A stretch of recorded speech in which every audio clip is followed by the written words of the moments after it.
Welcome back to Parking Full Time. I am Big Dave, the Parks Professor. I want to specifically welcome you to this Bible study and prayer time. The goal of Parking Full Time is to display the glory of God's creation by exploring America one park at a time. The theme verse of Parking Full Time is Colossians 1:16. All things were created by Him and for Him. The hiking videos on this channel are designed to display the created by Him part, and these Bible study and prayer time videos are designed to display the created for Him part. Right now we're studying the main patriarchs or the main generations in Genesis, and in this video we're going to study Genesis chapter 16. I'll be perfectly honest with you, I really wanted to skip this chapter in our study of Genesis here, because this is not one of my favorite chapters in Genesis. I don't like this chapter because nobody in this chapter does anything that's really any good. We're studying the life of Abraham right now. What Abraham does isn't any good. What his wife Sarah does isn't good. There's an Egyptian servant, Hagar, that we're going to talk about in a couple of minutes here. What she does isn't good. The only person who does anything good in this chapter is the Lord. So I thought about skipping this chapter, but no, there are some important things to learn about what not to do in this chapter. And so we're going to take a video and we're going to study Genesis chapter 16. So let's get into the chapter. Starting here at the beginning of the chapter in verse 1, it says, Now Sarah, Abram's wife, or Abraham's wife, again, Sarah and Sarai are just two different names for the same woman, and Abram and Abraham are just two different names for the same man. So I'll probably just use the names that we're more familiar with, Sarah and Abraham. So anyway, Sarah and Abraham's wife bare him no children. Now, to remind you of what we've looked at the past couple of videos, God had made Abraham a lot of promises, and many of those promises have to do with this first statement here in Genesis chapter 16. To refresh your memory, let me write in a few references here. So I'm going to write down Genesis chapter 12 and verse 7. I'm going to write down Genesis chapter 13, verses 15 through 16. And I'm going to write down Genesis chapter 15, verses 4 through 5. And I'm not going to take the time to go and look at all of these verses, because we've studied all of these verses in recent videos. But in these verses here, in Genesis chapter 12, verse 7, chapter 13, verses 15 and 16, and in chapter 15, verses 4 and 5, in all of these verses, God had promised Abraham that he was going to have seed, that he was going to have descendants. And moreover, God had promised Abraham on a couple of these occasions that he was going to have a lot of descendants. God told him his seed was going to be as the stars in the sky, or as the dust of the ground in number. But at this point, it tells us that Sarah, Abraham's wife, bare him no children. At this point, those promises had probably been a few years ago, and nothing was happening in that direction. Reading between the lines a little bit, probably Abraham and Sarah had been trying for years and years now, trying to have kids, but so far, nothing. So verse 1 tells us that. It also tells us here, the last part of verse 1, and she had an handmaid, an Egyptian, whose name was Hagar. Now, this is the first time in the Bible that Hagar is mentioned, but I'm going to underline here the fact that she was an Egyptian. I'm going to underline that. This is the first time that Hagar is mentioned. It is not the first time Egypt is mentioned. And so let's look back to something we studied a few videos ago, something that happened to Abraham and Sarah when they were down in Egypt. And so we're going to look back at Genesis chapter 12 and verse 16. Genesis chapter 12 and verse 16. So let's flip back there. And to remind you of the situation, God had called Abraham at the beginning of chapter 12. He'd called Abraham to leave Mesopotamia, and he told him to go to a land that God would show him. Back here in Genesis chapter 12 and verse 1, it says, "Now the Lord had said unto Abraham, Get thee out of thy country, and from thy kindred, and from thy father's house, unto a land that I will show thee." And Abraham more or less does that. We talked about his partial disobedience earlier, but he gets out of his country, and he goes to a land that God shows him. But once he gets there, Abraham does something that God didn't tell him to do. If you look fast forward here down to verse 10, okay? So after he gets to the land that God shows him, okay? It tells us here in Genesis chapter 12 and verse 10, "And there was a famine in the land. And Abraham went down into Egypt to sojourn there, for the famine was grievous in the land." Now, God didn't tell him to go down to Egypt, but Abraham, he went and did it anyway. And we studied a couple of videos ago the bad things that happened to Abraham down in Egypt. And I don't want to read through all of that, but I do want to remind you of one thing because it's important to Genesis chapter 16. If you look down here to verse 16 of chapter 12, it says, "And he entreated," he is talking about Pharaoh, the Pharaoh in Egypt, "and he entreated Abraham well for her sake, for Sarah's sake. And he had sheep and oxen, and he-asses, and men-servants, and maidservants, and she-asses, and camels." I'm emphasizing here the maidservants, because probably one of these maidservants that Abraham and Sarah get while they're down in Egypt, probably one of them was Hagar, the one that we meet in chapter 16. The Bible doesn't directly tell us that, but it tells us that she was an Egyptian. And probably the fact that Hagar was an Egyptian, that's probably not just incidental information. Probably Hagar was one of the servants, one of the maidservants that Abraham and Sarah got when they were down in Egypt, where they were down where they should never have been. I made this point before, but disobeying the Lord has consequences. If Abraham hadn't gone down to Egypt, he wouldn't be tempted to do what he's getting ready to do here in chapter 16. Or at least he wouldn't have been tempted to do that with Hagar.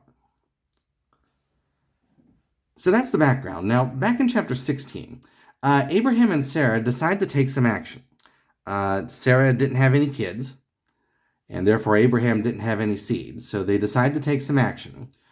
But the key thing in this chapter is that the action they take is in their own strength and in their own wisdom. It's in their own understanding. Just like going down to Egypt back in chapter 12 was something they did with their own strength and their own understanding. It wasn't directed by the Lord. Likewise, what they do here, they do it in their own wisdom and their own understanding. What they do here is not directed by the Lord. Look at verse 2 here. Right? Verse 2, "And Sarah said unto Abraham, Behold now, the Lord hath restrained me from bearing. I pray thee, go in unto my maid. It may be that I may obtain children by her." Now remember the promises that God had given to Abraham. God had told Abraham many times that he's going to have a lot of descendants. And so when Sarah says what she says here, when she says, "The Lord has restrained me from bearing," what she's really doing is she's telling her husband Abraham that God's not keeping his promise. She's doubting God's promises, and she's trying to get her husband Abraham to also doubt God's promises. And notice the way she says it here. She says, when she suggests, "Go unto my maid," she says, "It may be that I may obtain children by her." I'm going to underline that phrase, "it may be." And the point is, there's no certainty there. She's not saying, "Thus saith the Lord." She's saying, "It may be. Maybe this will work." There's a famous proverb about what she does here, and so I'm going to write it in down here. It's Proverbs chapter 3, verses 5 and 6. That's probably the most famous among the Proverbs. If you know one proverb, it's probably that one, Proverbs chapter 3, verses 5 and 6. So let's go and take a look at that. Proverbs chapter 3.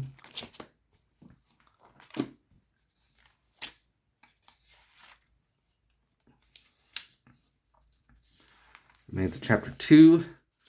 There's chapter 4. In between would be chapter 3. Okay. Proverbs chapter 3. Okay. And look at verses 5 and 6 up here at the top of the page here. So Proverbs chapter 3 and verse 5, it tells us to trust in the Lord with all thine heart, and lean not unto thine own understanding.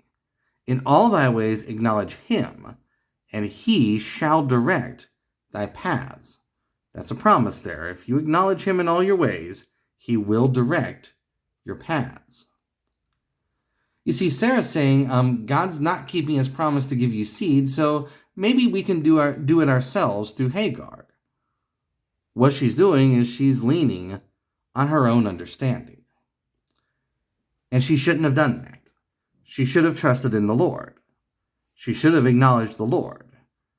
Instead, she leans on her own understanding and embarks on this venture that may work, maybe it doesn't, we'll see. And she shouldn't have done that. She shouldn't have leaned on her own understanding. And back in Genesis chapter 16, Sarah's decision here to lean on her own understanding starts a series of people doing things that they shouldn't have done. Okay? Sarah shouldn't have done what she did here in verse 2. She shouldn't have suggested, it may be that I may obtain children by her. She shouldn't have done that. Look at what happens next here at the end of verse 2. And Abraham hearkened to the voice of Sarah. Abraham shouldn't have done that. He shouldn't have listened to his wife when she doubted God's promise and acted on her suggestion. He should have trusted in the Lord. He should have come back with, "Thus saith the Lord." But he didn't do that. Now look at the next two verses here. Look at verses 3 and 4. And Sarah, Abram's wife, took Hagar, her maid, the Egyptian. Again, it tells us there again she's an Egyptian. Again, that's probably not a coincidence. It's probably not just incidental information. So Sarah takes Hagar after Abram had dwelt 10 years in the land of Canaan, and gave her to her husband Abraham to be his wife. Then verse 4, and he, Abraham, went in unto Hagar, and she conceived. And when she saw that she had conceived, her mistress was despised in her eyes. So Hagar here, she gets elevated from maidservant to wife, and then she conceives, she gets pregnant, and now that she's conceived, she's now the bearer of Abraham's firstborn, who would normally be his primary heir. And when that happens, it says here, when she saw that she had conceived, her mistress, and her mistress would have been Sarah, her mistress was despised in her eyes. Hagar started despising Sarah. You see, at this point, Hagar gets lifted up in pride. Hagar is no longer content to just be a servant. She wants to take Sarah's place. She despised Sarah's place here in her eyes. Hagar shouldn't have done that. She should have been content to be a servant.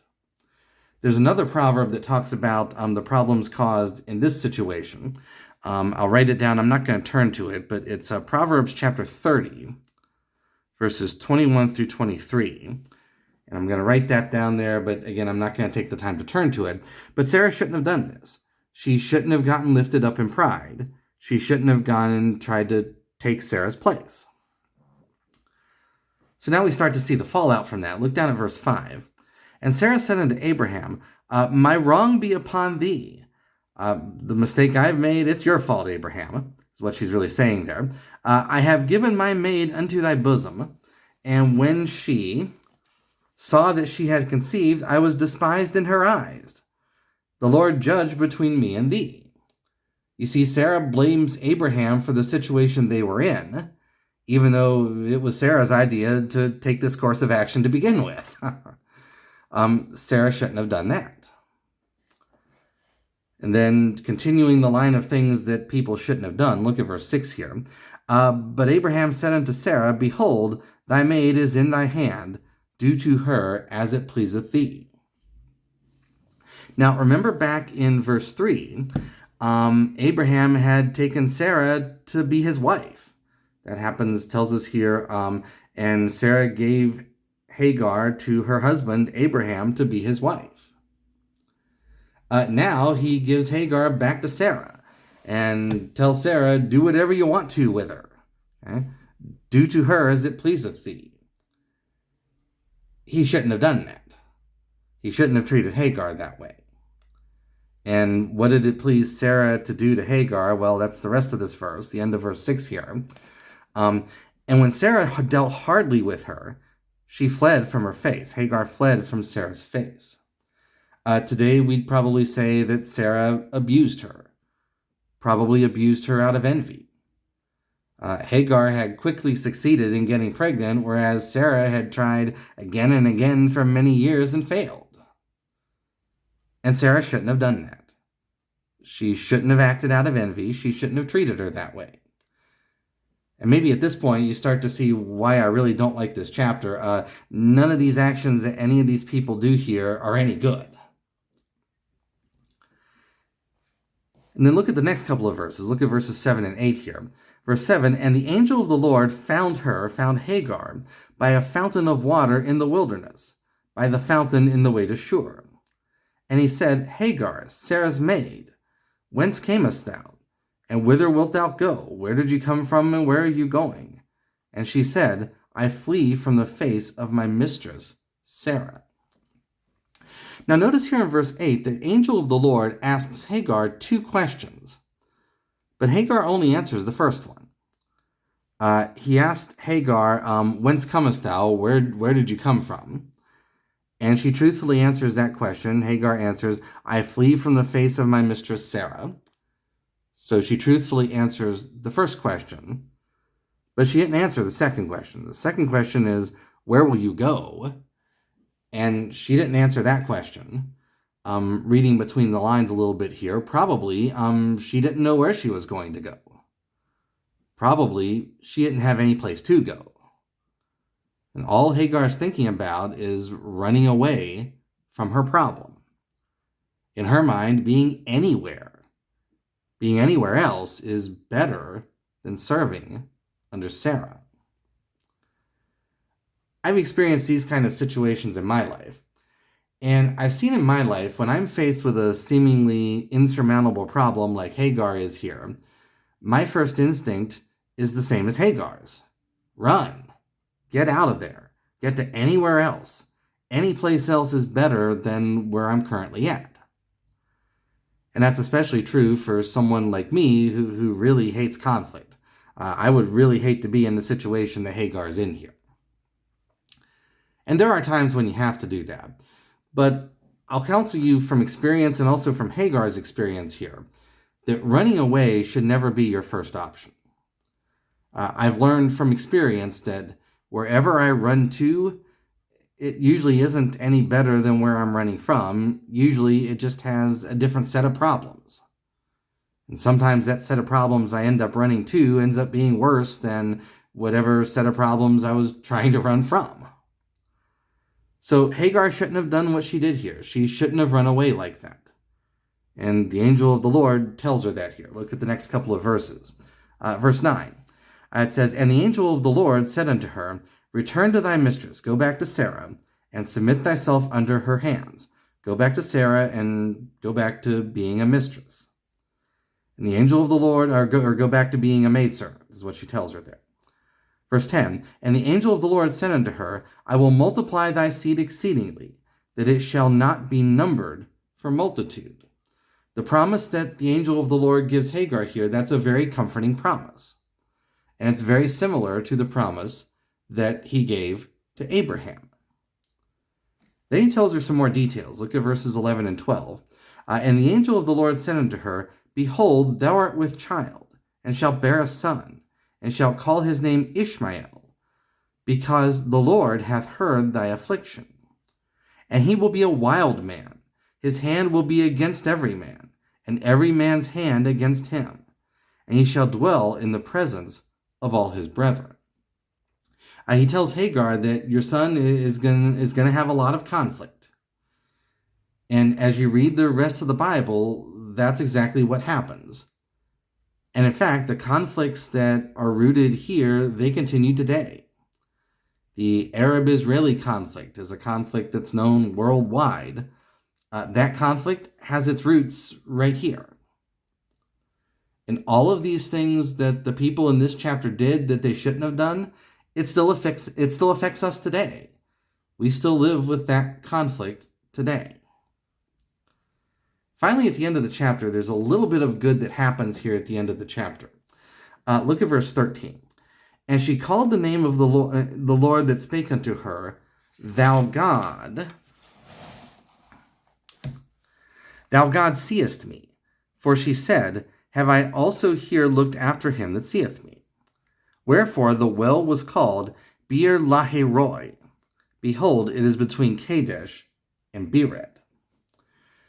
I mentioned before that names and proper nouns are very important in Genesis.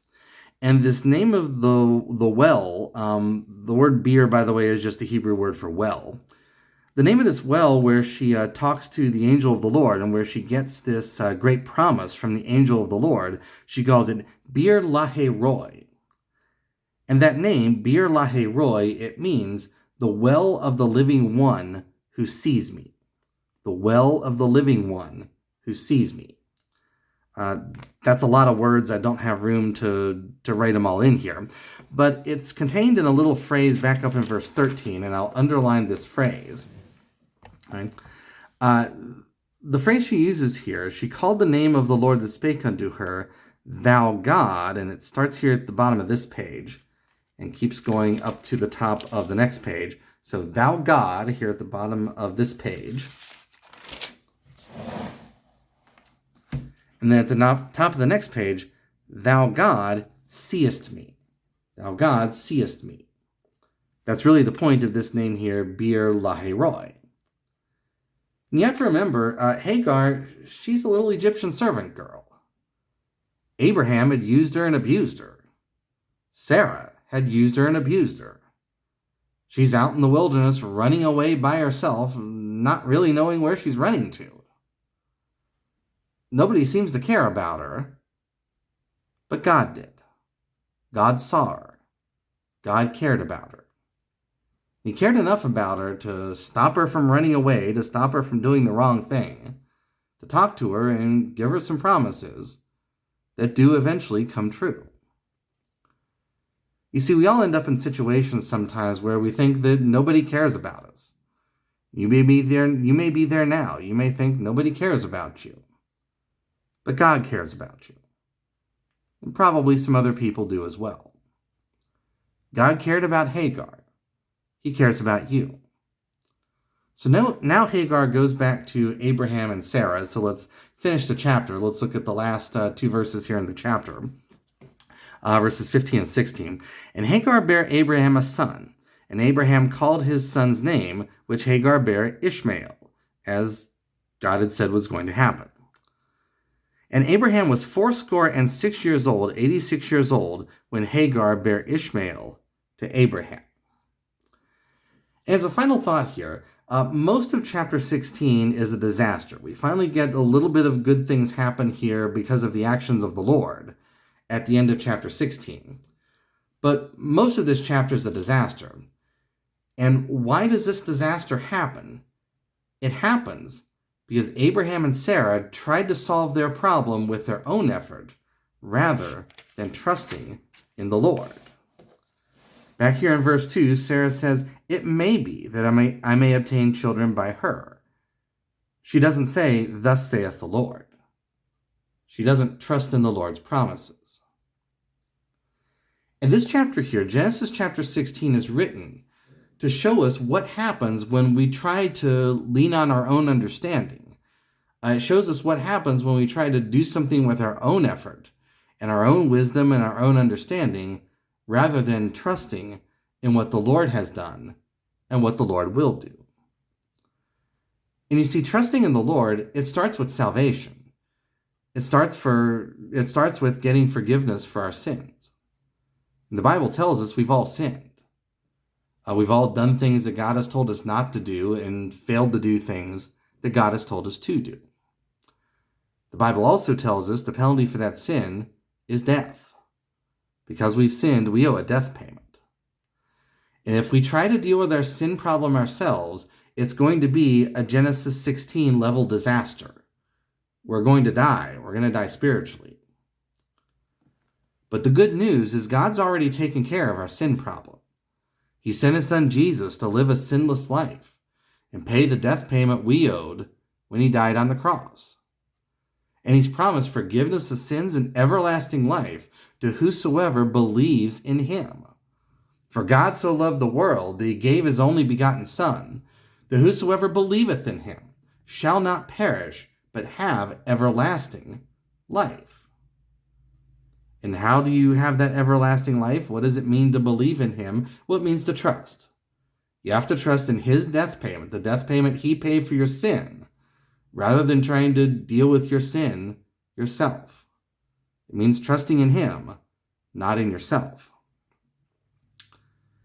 And once you've done that, there's still the temptation to try to get what we want through our own effort, to try to solve all of our problems ourselves, rather than taking our problems to the Lord and leaving them there.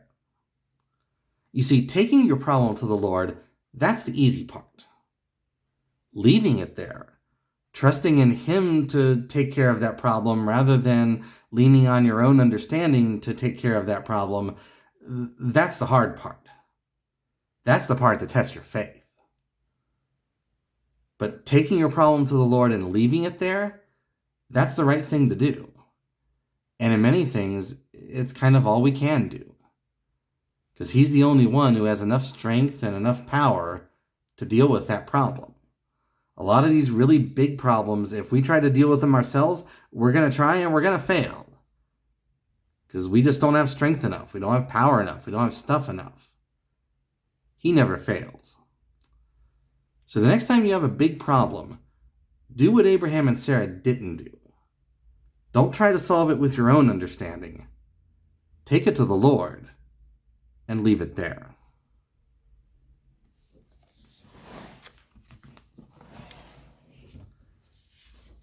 We'll continue with Genesis chapter 17 next time.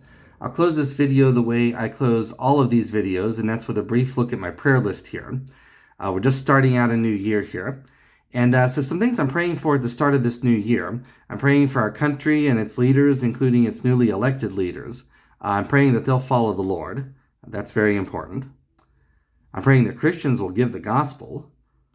And I'm praying that new believers will grow, that new believers will learn to trust in the Lord, to not trust in their own understanding and our own understanding. So those are some things I'm praying for. I'm going to take a few minutes to pray for those things, and I hope that you will too. Until next time, I am Big Dave, the Parks Professor, for Parking Full Time. Have a great afternoon, take care, and Lord bless.